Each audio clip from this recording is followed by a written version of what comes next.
If you've ever killed a plant by watering it too much or forgotten to water one for 3 months and felt guilty about it, this video will change everything for you. Today I'm sharing 8 absolutely gorgeous cacti and succulents that actually thrive on neglect, and I'll teach you the exact planting and care techniques that will make you successful with every single one. Welcome back to Senior Green Thumbs. I'm here to prove that you can have a stunning plant collection without spending hours maintaining it. These 8 plants aren't just beautiful, they're practically bulletproof when you know the simple secrets I'm about to share with you.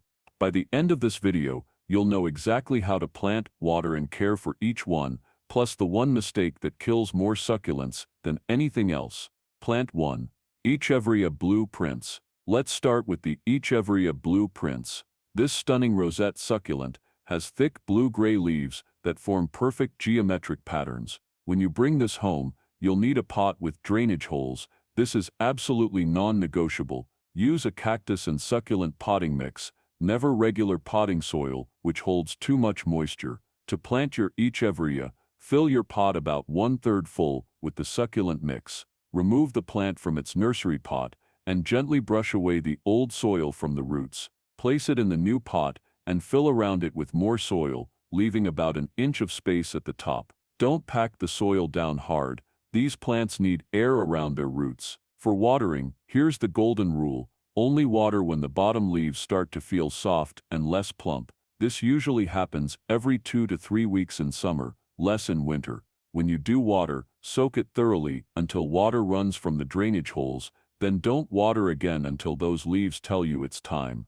The Echeveria will reward you by changing colors with the seasons, becoming more purple or pink in bright light. It will also send up tall flower spikes with coral pink blooms, and best of all, it produces baby plants around its base that you can separate and replant. Plant 2. Golden Barrel Cactus. The golden barrel cactus is like having living sculpture in your home. This perfectly round cactus with golden spines grows incredibly slowly, which means you'll rarely need to repot it. When planting, use the same well-draining cactus mix, but add about 25% extra perlite or coarse sand for even better drainage. Choose a heavy pot because these cacti can become top-heavy as they grow. Plant it at the same depth it was growing in the nursery pot.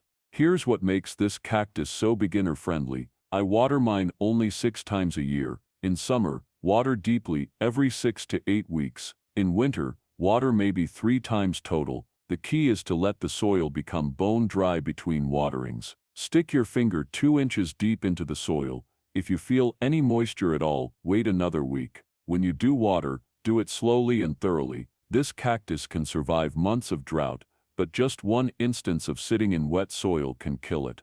Place your golden barrel in the brightest spot you have. A south-facing window is perfect. It will develop more intense golden coloration with plenty of light. Plant 3. Jade Plant. The jade plant is often called the friendship plant, and for good reason. It's incredibly easy to propagate and share. When planting your jade, choose a pot that's only slightly larger than the root ball. Jade plants actually prefer being slightly pot-bound. Use standard cactus mix and plant at the same depth it was growing before. Here's a unique feature of jade plants. Their leaves are your water meter. When the plant needs water, the leaves will feel less firm and plump. When they're well watered, they feel like little water balloons. Water your jade plant every 2 to 3 weeks in growing season, every 4 to 6 weeks in winter. Always check those leaves first. If they still feel firm and full, wait a few more days. The beauty of jade plants is that they develop thick woody stems as they age, creating the appearance of miniature trees. If you accidentally break off a branch, don't throw it away. Let the cut end dry for a day, then stick it directly into soil. It will root and become a new plant. This makes jade plants perfect for sharing with friends or expanding your own collection. Plant 4. Zebra Hawworthia.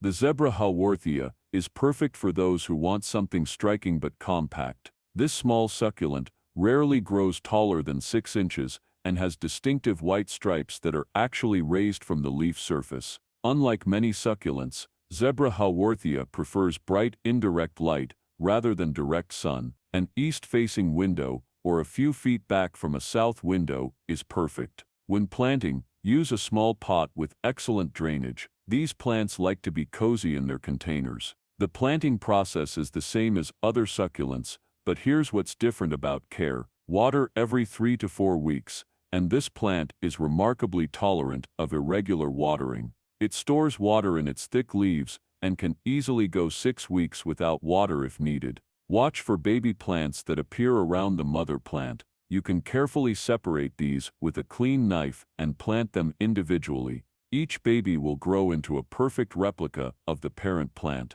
Plant 5, Burrows Tail. Burrows Tail is the queen of hanging succulents. Those trailing stems covered in plump, blue-green leaves create a stunning waterfall effect. This plant requires a different approach because of its trailing nature. Choose a hanging basket or tall pot that will allow the stems to cascade. Use the standard cactus mix, but be extra careful when planting because the leaves detach easily if handled roughly. Don't worry if some leaves fall off during planting. Each one can potentially grow into a new plant.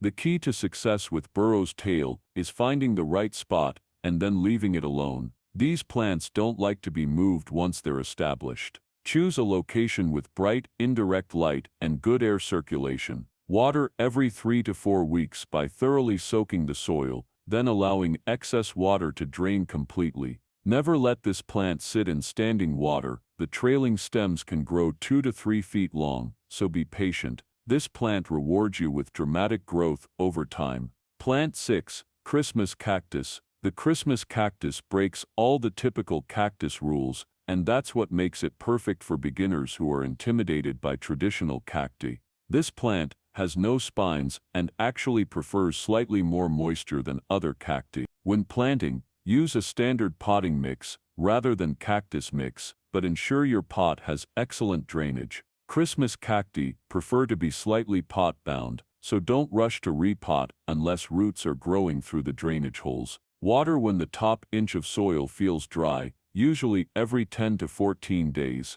Unlike other cacti, this plant can handle a bit of humidity, making it perfect for kitchens or bathrooms. The segmented stems make propagation incredibly easy. Simply twist off a few segments, let them dry for a day, then plant them in moist soil. They'll root within weeks. To encourage blooming, give your Christmas cactus cooler temperatures and longer nights starting in October. The reward is gorgeous flowers in shades of pink, red, white, or purple during the holiday season. Plant 7, Panda Plant.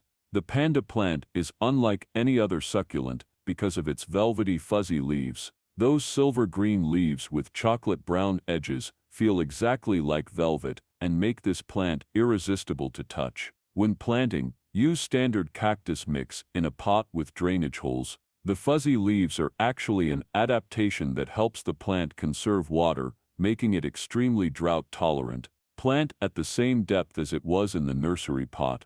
Water every 2 to 3 weeks when the soil is completely dry. Here's a bonus: those fuzzy leaves don't show dust like smooth-leaved plants, so your Panda plant always looks clean and attractive. This plant stays compact and manageable, rarely growing taller than 12 inches. It branches naturally, creating a full bushy appearance. The unique texture and coloring make it a conversation starter, and it's genuinely one of the hardest succulents to kill. Plant 8, Aloe Vera. Aloe Vera is the ultimate practical plant.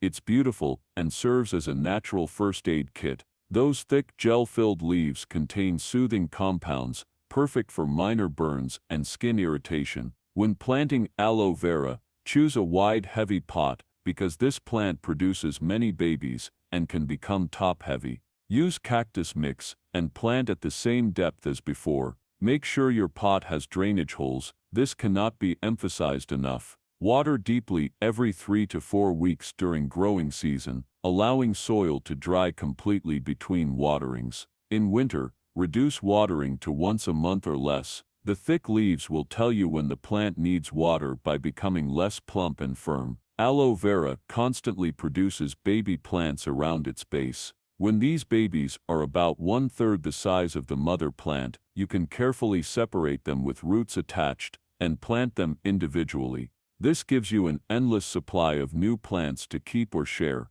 If you need to use the aloe gel, Cut a lower leaf close to the base with a clean knife. Split the leaf open and scoop out the clear gel. The plant will heal the cut and continue growing normally. Now let me share the fundamental principles that will make you successful with all of these plants. First, well-draining soil is absolutely non-negotiable. Regular potting soil will kill these plants faster than anything else. Always use cactus and succulent mix. Second, when in doubt about watering, don't. More succulents and cacti die from overwatering than underwatering. These plants are designed to survive drought, not constant moisture. Third, most of these plants prefer bright, indirect light. A few feet back from a south-facing window or directly in an east or west window is usually perfect. Watch your plants. If they start stretching toward the light, they need more brightness. Here are the signs you're doing everything right: plump, colorful leaves, steady but slow growth, and no soft or yellowing leaves at the base of the plant. If you see stretching growth, provide more light. If you see soft, mushy leaves, reduce watering immediately and ensure better drainage. All these 8 plants prove that stunning beauty and minimal maintenance can go hand in hand. Whether you're new to plants, travel frequently, or have struggled with plant care in the past, any of these will build your confidence and reward you with years of beauty. Remember, success with succulents and cacti isn't about having a green thumb. It's about understanding their simple needs and resisting the urge to fuss over them. Give them well-draining soil, bright light, and infrequent deep watering, and they'll thrive for decades. The most important lesson: these plants actually prefer a little neglect. They're the perfect choice for anyone who wants gorgeous greenery without the daily worry. Start with any of these 8, follow the simple guidelines I've shared, and discover just how rewarding low-maintenance gardening can be.